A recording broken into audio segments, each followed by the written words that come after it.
ዋትስአፕ ሻምፕ እንዴት ቆያችሁን? ውድ የሻምፒዮኑ የገናናው የትልቁ ክለብ የአርሰናል ደጋፊዎች በሙሉ በነገው ዕለት አርሰናል ምሽት 1 ሰዓት ሲል በአውሮፓ ሻምፒዮንስ ሊግ ፒኤስጂን በፍጻሜ በቡዳፔስት የሚገጥም ይሆናል። ከጨዋታው ፊት ደግሞ አሰልጣኝ ሚኬል አርቴታ፣ ሉዊስ ኤንሪኬ፣ ኦስማን ዴምቤሌና ሌሎች በርካታ የእግር ኳሱ ሰዎች አስተያየቶቻቸውን እየሰጡ ይገኛሉ። ምንድነው ያሉት የሚለውን ጉዳይ በዚህ ፕሮግራም ይዤላችሁ መጥቻለሁ። ነገር ግን ለእናንተ ይህንን ፕሮግራም ብቻ አይደለም የማሊያም ሽልማት ይዤ መጥቻለሁ። ይህንን ቪዲዮ እስከ መጨረሻው ድረስ የተከታተለ ይህንን ቪዲዮ ላይክ አድርገና ቻናሉን ሰብስክራይብ ላደረገ 10 የቻናላችን ቤተሰቦች የማሊያ ጊቫዌ ልንሰጥ ነው። ስለዚህም ይህንን ቪዲዮ እስከ መጨረሻው ድረስ በመከታተል ግዴታ ነው ይሄ። እንዲሁም ደግሞ ቪዲዮን እስከ መጨረሻው ድረስ ተከታትሎ ላይክ ማድረግ ይሄም ግዴታ ነው። ቻናሉን ሰብስክራይብ ማድረግ ይሄም ግዴታ ነው። ይሄንን አድርጎ በትክክል ለገመቱ 10 ሰዎች የማሊያ ጊቫዌ የምንሰጥ ይሆናል ማለት ነው። እንዲሁም ደግሞ ያዘጋጀ ነው 10 የማሊያ ሽልማት 7ታችሁ ብቻ እንኳን በትክክል ብታገኙት ግምቶቻችሁ ቢሳካላችሁ 7ታችሁ ለ3 ሰዎች ደግሞ ራንደምሊ ደስ ላለን ኮሜንት አሊያም ደግሞ ለግምቱ እጅግ በጣም ለተቀራረቡት 3 ሰዎች የምንሸልም ይሆናል። በትክክል ካገኛችሁት 7ታችሁ ትሸልማላችሁ።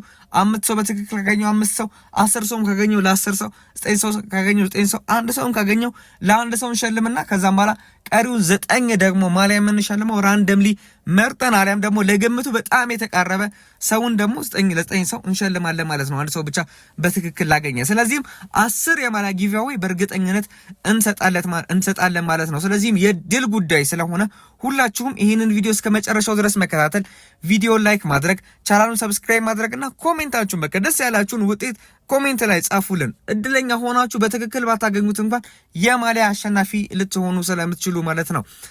አሁን በቀጥታ ወደ ፕሮግራማችን እናምራ። የመጀመሪያ መረጃችን የሚሆነው የካፉ አስገራሚ አስተያየት ነው። የቀድሞ ታዋቂ ተጫዋች ካፉ የአርሰናልና የፒኤስጂ ጥምር ምርጥ 11 ተጫዋች በሚመርጥበት ጊዜ ሊያንድሮ ትሮሳርድን ከፒኤስጂው አጥቂ ክቫራትስኬሊያ አስበልጦ በመምረጥ ሰዎችን አስገርሟል። ቤልጂየማዊ ትሮሳርድ 8 ጎልና 10 አሲስት በዘንድሮ ውድድር ዘመን ሲኖረው ጆርጂያ ኮከብ ክቫራትስኬሊያ ደግሞ 19 ጎልና 10 አሲስት አለው። ነገር ግን ካፉ የተባለ ቀድሞ የብራዚል አስገራሚ የሆነ ተጫዋች ትሮሳርድን አስበልጧል።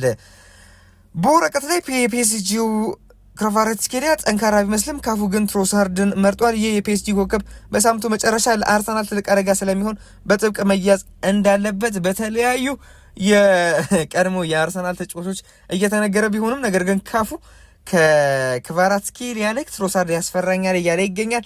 እንዲሁም ደግሞ ዩሪያን ቲምበር ለጨዋታው መድረሱ አጠራጣሪ በመሆኑ እሱን የማስቆም ኃላፊነት ለክርስቲያን ሞስኬራ ሊሰጠው ይችላል። በሌላ በኩል የፒኤስጂው አሽራፍ ሀኪሚ ሙሉ በሙሉ ጤነኛ ባለመሆኑ ትሮሳርድ ለአርሰናል ትልቅ ድል ሊፈጥርም ይችላል የተባለ መረጃ እየወጣ ይገኛል። እንግዲህ አሁን ደግሞ በቀጥታ ወደ ተጫዋቾች አስተያየት እናምራ። የፒኤስጂው ተጫዋች ማርኪኒዮስ ስለ አርሰናል የሰጠው አስተያየት አለ። ምንድነው ያለው? የአርሰናል ጥንካሬዎች በደንብ እናውቃለን። በተለይም በፋይናል ጨዋታ ላይ ምን ነገር የጨዋታውን ውጤት እንደሚቀይር ስለማይታወቅ ሁል ጊዜ ዝግጁ መሆን አለብህ። እኛም ከተለያዩ ሁኔታዎች ጋር መላመድ እንደምንችል አሳይተናል። ከአርሰናል ጋር ስትጫወት ማጥቃት፣ በመልሶ ጨዋታ ማጥቃት፣ እንዲሁም ደግሞ መከላከልና በቆሙ ኳሶች በሚመጡ አደጋዎች ላይ መዘጋጀት አለብህ። ካለበለዚያ ግን በአርሰናል ልትሸነፍ ትችላለህ። ምክንያቱም ደግሞ አርሰናሎች በሴት ፒስ እጅግ በጣም አደገኞች ናቸው። ያገኙትን አጋጣሚዎችም ይጠቀማሉ። ስለዚህም እኛም ወደ ጨዋታው የምንመጣው በሴት ፒስ ያለንን ጥንካሬ በሚገባ አደራጅተን ነው የሚል አስተያየት መስጠት ችሏል ማርኪኒዮስ። እንዲሁም ደግሞ ስለ አርሰናል ምን ትላለህ ተብሎ ጠይቆ ነበር። አርሰናል የዘንድሮ የውድድር ዘመን የሊጋቸው አሸናፊዎች ናቸው። በተከታታይ አመት ሁለተኛ ሲወጡ ነበረ። ተከታታዩንም አመት ይገባቸዋል ብዬ አስብ ነበር። ነገር ግን የዘንድሮ የውድድር ዘመን ማሳካት ችለዋል። እንኳን ደስ አላችሁ ልል እወዳለሁ። ጠንካራ ተጫዋቾች እንዲሁም ደግሞ ጠንካራ አሰልጣኝ አላቸው። እጅግ በጣም አስፈሪዎች ናቸው። ነገር ግን በሚቀጥለው ጨዋታ ላይ ከነሱ የበለጠ ጠንካራና ከነሱ የበለጠ አስፈሪ ሆነን እንመጣለን የሚልን አስተያየት መስጠት ችሏል ማርኪኒዮስ። እንዲሁም ደግሞ ሌላኛው አስተያየቱን መስጠት የቻለው ኡስማን ዴምቤሌ ነው። አርሰናል የፕሪሚየር ሊግን ዋንጫ በቀላሉ ሮጦ የወሰደ እና በቻምፒዮንስ ሊግ የምድብ ጨዋታዎች ላይም ብቃቱን ያሳየ ድንቅ ቡድን ነው። እዚህ ፋይናል ላይ ለመድረስ እና የፕሪሚየር ሊጉን ለማሸነፍ ሙሉ በሙሉ ይገባቸዋል። የሚል አስተያየት መስጠት ይችላል። ስለ አርሰናል ስለ አርቴታም ጠይቆ ነበር። ታላቅ ቡድን፣ ድንቅ ተጫዋቾች እና እዚህ ደረጃ ላይ ለመድረስ ለ4 ወይም ለ5 ዓመታት የለፋ ልዩ አሰልጣኝ አላቸው። አሰልጣኛቸው የሊጉን ዋንጫ እና ይህንን የቻምፒዮንስ ሊግ ፋይናል ማግኘት ይገባዋል። እጅግ በጣም ጠንካራ አሰልጣኝ ነው የሚልን አስተያየት መስጠት ይችላል። እንዲሁም ደግሞ ስለ ዴቪድ ራያ ጠይቆ ነበር። ኦስማን ዴምቤሌ እጅግ በጣም ድንቅ የሆነ ግብ ጠባቂ ያላቸው ይላል። ስለ ዴቪድ ራያ ሲናገር ዴቪድ ራያ እጅግ በጣም ጠንካራ ግብ ጠባቂ ነው። ያለፉትን ዓመታት የዓመቱ ምርጥ ኮከብ ግብ ጠባቂ ተብሎ ጎልደን ጓንቱን ማሸነፍ ጎልደን ግሎቭን ማሸነፍ ችሏል። በፕሪሚየር ሊግ ማለቱ ነው። እጅግ በጣም የሚያስገርም የውድድር ዘመንን ማሳለፍ ችሏል። በአውሮፓ ቻምፒዮንስ ሊግም በፕሪሚየር ሊጉም እጅግ በጣም ጠንካራ ግብ ጠባቂ ነበር። ነገር ግን በነገው ጨዋታ ላይ በሱ ላይ ጎልን ለማስቆጠር የተቻለን ሁሉ እናደርጋለን የሚልን አስተያየት መስጠት ይችላል። ሌላኛው ሴቱን መስጠት የቻለው ደግሞ የቀድሞ የአርሰናል ተጫዋች የሆነው ፓትሪክ ቬራ ነው። የአሁኑ ፒኤስጂ ማሸነፍ የሚችለው አርሰናል ብቻ ነው። ያለበለዚያ ሌላ የማንኛውም ሀገር ቲም ይህንን ክለብ ሊያቆም አይችልም። ምክንያቱም ደግሞ በአሁኑ ሰዓት ላይ በመከላከሉም በማጥቃቱም ረገድ እጅግ በጣም አደገኞች ናቸው። በተለይም በማጥቃቱ ረገድ የሚያቆማቸው ክለብ የለም። ባየር ሙኒክ ያቆማቸዋል ብዬ ፈርቼ ነበር። ነገር ግን በሜዳቸውም ከሜዳቸውም ውጪ ያሳዩት ድንቅ ብቃት በጨዋታው እንዲያሸንፉ አድርገዋል። ይህም ደግሞ እጅግ በጣም አስገርሞኛል። አሁን ላይ ፒኤስጂ የዓለማችን ምርጥ ክለብ ነው ማለት እንችላለን። የዓለማችን ምርጡን ክለብ ደግሞ ማስቆም የሚችለው የዓለማችን እጅግ በጣም ምርጡ ክለብ አርሰናል ብቻ ነው። ምክንያቱም ደግሞ አርሰናል ግብ ጠባቂውን ተመልከቱት። በፕሪሚየር ሊግ እንደሱ አይነት ግብ ጠባቂ የለም። ተከላካዮቹን ተመልከቱት። በፕሪሚየር ሊግ እንደሱ አይነት ተከላካይ የለም። እንዲሁም ደግሞ መሃል ሜዳውን ተመልከቱት። ራይስ፣ ዙቢሜንዲም እንዲሁም ደግሞ ኤቨርቼዜ አሊያም ኦዴጋርድ እጅግ በጣም ምርጥ የተባሉ ተጫዋቾች ናቸው። ማጥቃቱንም ስትመለከቱት ቡካዮ ሳካ ፊት ከሆነ የሚያስቆማቸው ያለ አይመስለኝም። ስለዚህም የዘንድሮ የውድድር ዘመን የአውሮፓ ቻምፒየንስ ሊግ አሸናፊ የሚሆኑት አርሰናሎች ይመስሉኛል። ምክንያቱም ደግሞ ፒኤስጂን ማቆም ስለሚችሉ ነው የሚልን አስተያየት መስጠት ችሏል። እንግዲህ የቀድሞ ተጫዋቻችን ፓትሪክ ቬራ ይህንን ፒኤስጂ እጅግ በጣም እንደሚያደንቀው ነገር ግን በአሁኑ ሰዓት ላይ እንዲያሸንፍ የሚፈልገው አርሰናልና አርሰናል ብቻ እንደሆነም ነው እንግዲህ አያይዞ የገለጸ የሚገኘው ፓትሪክ ቬራ። ሌላኛው አስተያየቱን መስጠት የቻለው ደግሞ የቀድሞ የአርሰናል ተጫዋች ፖል ሜርሰን ነው። ፖል ሜርሰን ምንድን ነው እያለው አሰልጣኝ ሚኬል አርቴታ ዩሪየን ቲምበር በቻምፒዮንስ ሊግ ፋይናል ላይ እንዲያሰልፈው ተናግሯል። ዩሪየን ቲምበር መጫወት ያለበት ይመስለኛል። ብቁ ይሆናል የሚሉ ወሬዎች አሉ። እሱ መጫወት አለበት በከፊል ወይም ግማሽ በግማሽ እንኳን ወይም ሃፍ ታይም ቢሆን እንኳን ብቁ ከሆነ በእሱ ላይ እድል መሞከር አለበት። ምክንያቱም በዚያ ጨዋታ ላይ እሱ መኖሩ በጣም አስፈላጊ ነው። ምክንያቱም ደግሞ ክቪቻ ክቫራትስኬሊያ የተባለው የጆርጂያዊ ኮከብን ማቆም ስለማይቻል ነው። ያለ ዩሪየን ቲምበር በሞስኬራ አሊያም በቤን ዋይት ይቆማል ብዬ አላስብም። ስለዚህም ዩሪየን ቲምበር ማጥቃቱንም መከላከሉንም በሚገባ የሚቆጣጠር ተጫዋች ስለሆነ ከጉዳቱም እንዳገገመ እየተሰማ ስለሆነ በዚህ ጨዋታ ላይ ቢያንስ እንኳን ሃፍ ታይሙን የመጀመሪያ አጋማሹን አሊያም ሁለተኛ አጋማሹን ተሰልፎ ቢጫወት ይቻላል ነው ብዬ አስባለሁ የሚልን አስተያየት መስጠት ይችላል። እንዲሁም ደግሞ ጨዋታው ስንት ለስንት የሚጠናቀቅ ይመስላል ተብሎ ጠይቆ ነበር። ስንት ለስንት ይጠናቀቃል የሚል ጥያቄን አልፈልግም። ማን ያሸንፋል የምትለኝ ከሆነ ግን አርሰናል የሚያሸንፍ ይመስለኛል። ምክንያቱም ደግሞ አርሰናሎች ጠንካራዎች ናቸው። የዘንድሮ የውድድር ዘመን ያሳለፉትን ጊዜን ስትመለከት እጅግ በጣም ጠንካራ እንዳደረጋቸው እና ጠንካራ እንደነበሩ መመልከት ትችላለህ። በተለይም በአውሮፓ ቻምፒዮንስ ሊግ እስካሁን ድረስ ምንም አይነት ሽንፈትን አልደረሰባቸውም። ይሄም የሚያሳየው ምን ያህል ጠንካራ እንደሆኑ ነው የሚልን አስተያየት መስጠት ችሏል የቀድሞ ተጫዋቻችን ፖል ሜርሰን። ሌላኛው አስተያየቱን መስጠት የቻለው ደግሞ የቀድሞ የማንቸስተር ዩናይትድ ተጫዋች የሆነው ሮይ ኪን ነው። ሮይ ኪን ምንድነው እያለው አርሰናል እጅግ በጣም ጠንካራ ቲም ነው። የዘንድሮ የውድድር ዘመን የዓመቱ ምርጥ ቲም አርሰናል ነው። ፒኤስጂ ልትሉ ትችላላችሁ፣ ባርሴሎና ልትሉ ትችላላችሁ፣ ሌላ ቲም ልጠሩ ትችላላችሁ። ለእኔ ግን በቁጥር አንድነት የማስቀምጠው አርሰናልና አርሰናልን ብቻ ነው። ምክንያቱም ደግሞ በሚኬል አርቴታ ስር እየሰለጠኑ እስካሁን ድረስ ዋንጫን አላሸነፉም ነበር። ሜጀር የተባለ ዋንጫን አላሸነፉም ነበር። ነገር ግን በዘንድሮ ውድድር የውድድር ዘመን ሜጀር የተባሉ ዋንጫዎችን ማሸነፍ ችለዋል። ለምሳሌ ፕሪሚየር ሊግን ማሸነፍ ችሏል። ፕሪሚየር ሊግን ማሸነፍ እንደ ቀላል ነገር ልትዩት አልፈልግም። ምክንያቱም ደግሞ ማንቸስተር ሲቲ ለተከታታይ ዓመት ሲያሸንፉ የነበረ ቡድን በዘንድሮ ውድድር ዘመን ማሸነፍ አልቻለም። ማንቸስተር ዩናይትድን በተመሳሳይ ሊቨርፑል ወርዶ ነበር። ቶተናምም ወደ ታችኛው ዲቪዚዮን ሊወርድ እጅግ በጣም ጥቂት የደረሰበት የውድድር ዓመት ነበረ። ይህም የሚያመላክተው ሌሎች ተፎካካሪዎች ሚድ ቴብል የተባሉ ቡድኖች እጅግ በጣም ጠንክረው ስለመጡ ነው። ስለዚህም አርሰናል ሚድ ቴብሎቹን በማሸነፍ ትላልቅ ቡድኖቹንም በማሸነፍ የእንግሊዝ ፕሪሚየር ሊግ ዋንጫን ማሸነፍ ችሏል። ወደ አውሮፓ ሻምፒዮንስ ሊግም ስንመጣ የአውሮፓ ሻምፒዮንስ ሊግ ለፍጻሜ መድረስ ችሏል። ያውም ደግሞ ኢንተር ሚላንን፣ ባየር ሙኒክን፣ ባየር ሌቨርኩሰንን እንዲሁም ደግሞ አትሌቲኮ ማድሪድን ጨምሮ በርካታ ቲሞችን በማሸነፍ ነው ለፍጻሜ የደረሱት። ፒኤስጂዎችን በተመሳሳይ ጠንካራ ቡድኖች ናቸው። ነገር ግን ከአርሰናል ጋር ይወዳደራሉ ብዬ አላስብም። ይህንን የፋይናል ጨዋታ አርሰናል ያሸንፋል የሚል እምነት አለኝ የሚልን አስተያየት መስጠት ይችላል ሮይ ኪን። ሌላኛው አስተያየቱን መስጠት የቻለው ደግሞ ጋሪ ኔቭል ነው። ምንድነው ያለው? አርሰናል እጅግ በጣም ሊደነቁ ይገባሉ። ምክንያቱም ደግሞ ከዓመት ዓመት ራሳቸውን እያሻሻሉ ይገኛሉ። በባለፈው የውድድር ዓመት እስከ ሴሚ ፋይናል ደርሰው ነበር። በፒኤስጂ ነበር የወደቁት። ነገር ግን በዚህኛው የውድድር ዘመን ራሳቸውን በሚገባ አሻሽለው እስካሁን ድረስ ምንም አይነት ሽንፈትን ሳይቀምሱ ለአውሮፓ ሻምፒዮንስ ሊግ ፍጻሜ መድረስ ችለዋል። ለዚህም ደግሞ ሊደነቁ ይገባሉ። ሚኬል አርቴታ ራሱን ከጊዜ ወደ ጊዜ እያሻሻለ ይገኛል። ለምሳሌ የውድድር ዓመቱ ሲጀመር የፕሪሚየር ሊግን ዋንጫን እና የአውሮፓ ሻምፒዮንስ ሊግን ዋንጫ ለፍጻሜ ይደርሳሉ ወይ ብላችሁ ብትጠይቁኝ በጭራሽ ነበር የምላችሁ። ወይ የአውሮፓ ቻምፒየንስ ሊግ ፍጻሜ ይደርሳሉ አለም ደግሞ ፕሪሚየር ሊጉን ያሸንፋሉ እንጂ ሁለቱንም በአንድ ያሳካሉ ብዬ አላሰብም ነበር። ነገር ግን ሚኬል አርቴታ እጅግ በጣም ግሩም የሆነ ቲም መስራት ችሏል። መከላከሉም እንዲሁም ደግሞ ማጥቃቱን በሚገባ ማሻሻል ችሏል። አሁን ላይ በክረምቱ የዝውውር መስኮት የፈረሙት ተጫዋቾች የእንግሊዝ ፕሪሚየር ሊግን ለአርሰናል ያመጡ ሲሆን አሁን ላይም በተመሳሳይ የአውሮፓ ቻምፒየንስ ሊግን ዋንጫ ለአርሰናል በክረምቱ የዝውውር መስኮት የፈረሙት ኔቤሬቺ ኤዜና ቪክቶር ዮኬሬስ ያመጣሉ የሚል እምነት አለኝ። ነገር ግን ጨዋታው ለአርሰናል ቀላል ይሆናል ብዬ አላስብም የሚልን አስተያየት መስጠት ችሏል የቀድሞ የማንቸስተር ዩናይትድ ተጫዋች ጋሪ ኔቭል። ሌላኛው አስተያየቱን መስጠት የቻለው ደግሞ እንግዲህ የአርሰናል ተጫዋች የሆነው ካይ ሃቨርትዝ ነው። ይህ ጀርመናዊ የአርሰናል አጥቂ ከጨዋታው በፊት አስተያየቱን መስጠት ችሏል። ምንድነው ያለውን ስንመለከት ወደ ጨዋታው አሁን ላይ ሙሉ ለሙሉ ትኩረታችንን አድርገናል። የእንግሊዝ ፕሪሚየር ሊግ አሸናፊ ነበርን።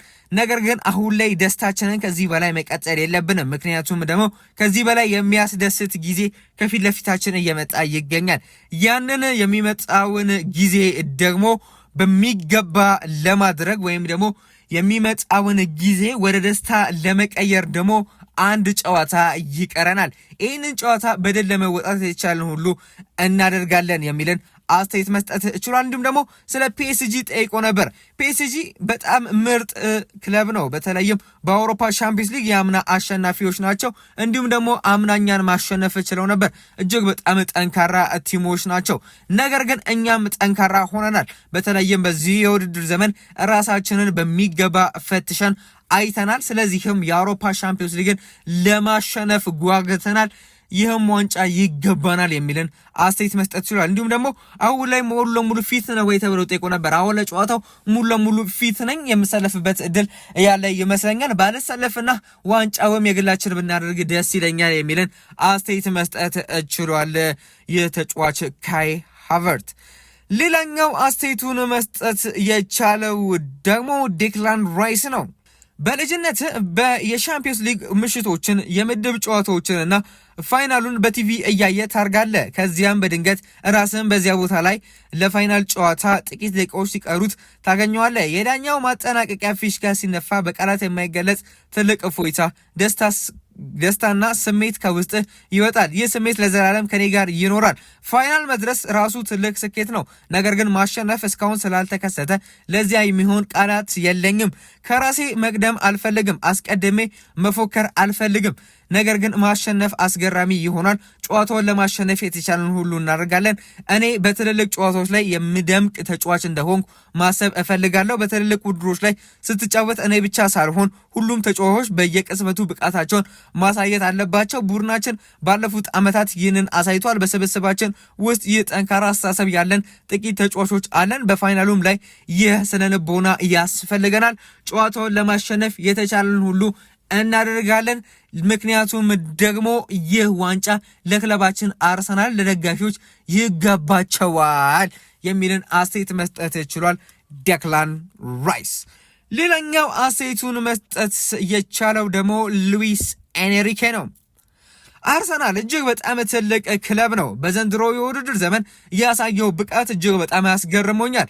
ምክንያቱም ደግሞ በአውሮፓ ሻምፒዮንስ ሊግ እስካሁን ድረስ ያልተሸነፉት ብቸኛ ቡድኖች ናቸው።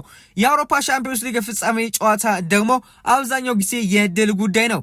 አንድ ጎል ካስቆጠሩ በኋላ ዋንጫው ወደ እነሱ የሚያደላበት እድል ሊኖር ይችላል። ስለዚህም እነሱ ጎልን እንዳያስቆጥሩብን እና እኛም ጎልን እንድናስቆጥር ጥንቃቄ የተሞላበትን ጨዋታ እንጫወታለን የሚልን አስተያየት መስጠት ይችላል። እንዲሁም ደግሞ ስለ አርሰናል ተጫዋቾች ጠይቆ ነበር። አርሰናል የስኳድ ዴብዝ ያለው እጅግ በጣም የተለየ የተነቃቃ ቡድን ነው። በተለይም ደግሞ የእንግሊዝ ፕሪሚየር ሊግን ከዓመት በኋላ ከፍ አድርጎ በማንሳቱ በርካቶች ተነቃቅተዋል ብዬ አስባለሁ። በታሪካቸው የተማያውቁትን ደግሞ የአውሮፓ ሻምፒዮንስ ሊግ ለማሸነፍ ከፍተኛ ጥረትን ያደርጋሉ ብዬ አስባለሁ። ስለዚህም ጨዋታው ቀላል ይሆናል ብዬ አላስብም የሚልን አስተያየት መስጠት ይችላል። እንዲሁም ደግሞ ስለ ሚኬል አርቴታ ጠይቆ ነበር። ሚኬል አርቴታ እጅግ በጣም የተለየ ተጫዋች ነበር። እንዲሁም ደግሞ በአሰልጣኝነትም ረገድ እጅግ በጣም የተሳካለት አሰልጣኝ ሆኗል። ቀጣዩ መረጃችን የሚሆኑ ደግሞ አሰልጣኛችን ሱፐር ሚኬል አርቴታ ከጨዋታው በፊት የሰጠው ጋዜጣዊ መግለጫ ባጭሩ መልኩ ነው እንግዲህ የማቀርብላችሁ። ሱፐር ሚኬል አርቴታ በመጀመሪያ ደረጃነት የተጠየቀው እንግዲህ ስለ ተጫዋቾች ጉዳትና ዝግጁ ስለመሆናቸው ጠይቆ ነበር። ሁሉም ተጫዋቾች ዝግጁ ናቸው ማለት እችላለሁ። ቲምፐር ለጨዋታው ዝግጁ ነው፣ ለመጀመር ጨዋታውን ዝግጁ ነው፣ በስብስባችን ውስጥ ተካቷል የሚልን አስተያየት መስጠት ይችላል። እጅግ በጣም ነው ደስ ያለኝ። እንኳን ደስ አላችሁ፣ እንኳን ደስ አለን ወደ መድፈኛው ቤተሰብ በሙሉ። እንዲሁም ደግሞ ኖኒ ማዱኬን በተመሳሳይ በባለፈው የክሪስታል ፓላስ ጨዋታ ላይ ተቀይሮ እንደወጣ ይታወቃል። ነገር ግን በዚህ ጨዋታ ላይ ዝግጁ እንደሆነ ነው ሚኬል አርቴታ የተናገረው።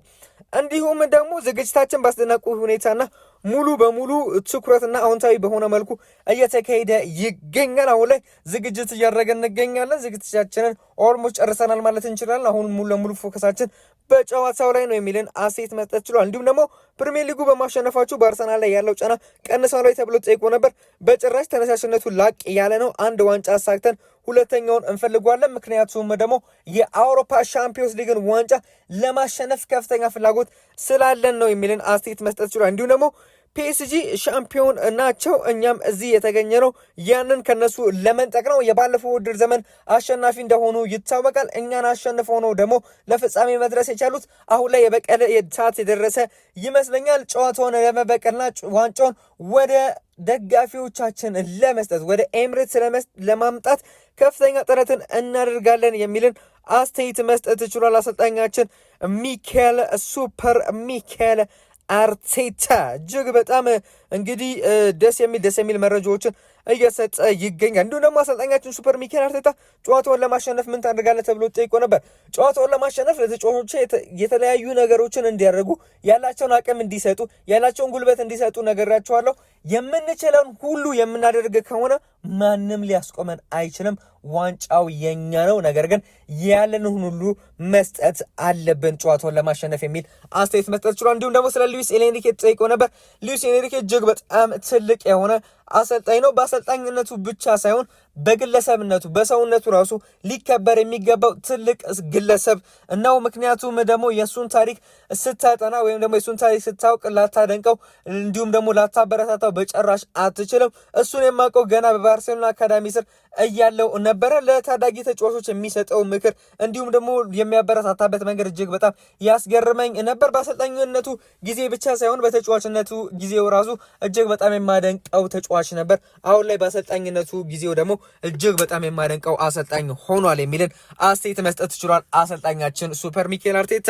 እንዲሁም ደግሞ ስለ ተጫዋቾች ጠይቆ ነበረ። ስለ ሉዊስ ማይስ ስኬሊም እንዲሁም ደግሞ ስለ ዴክላን ራይስ፣ ስለ ቡካዮ ሳካ፣ ስለ ቪክተር ዮኬሬስ ጠይቆ ነበር። እጅግ በጣም እንደሚያደንቃቸው እና ለነገው ጨዋታ ሙሉ ለሙሉ ዝግጁ እንደሆኑ እና እንደሚተማመንባቸው በሁሉም ተጫዋቾቹ አስተያየቱን መስጠት ችሏል። እንዲሁም ደግሞ ለዴክላን ራይስ እጅግ በጣም የሚያረቅ ተጫዋች እንደሆነና በነገው ጨዋታ ላይ የሚጠብቀው ነገር ከሱ ብዙ እንዳለ ተናግሯል። እንግዲህ መልካም እድል ብሏል ሚኬል አርቴታ። እንዲሁም ደግሞ ለደጋፊዎች ያስተላለፈው መልእክት ምንድነው?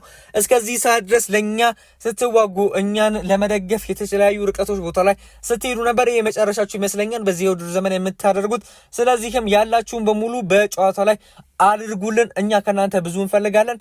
ለእናንተም በምትኩ ዋንጫን ይዘን እንመጣለን የሚልን አስተያየት መስጠት ይችላል። ይህን ይመስል ነበር እንግዲህ አሰልጣኛችን ሱፐር ሚኬል አርቴታ የሰጠው አስተያየት።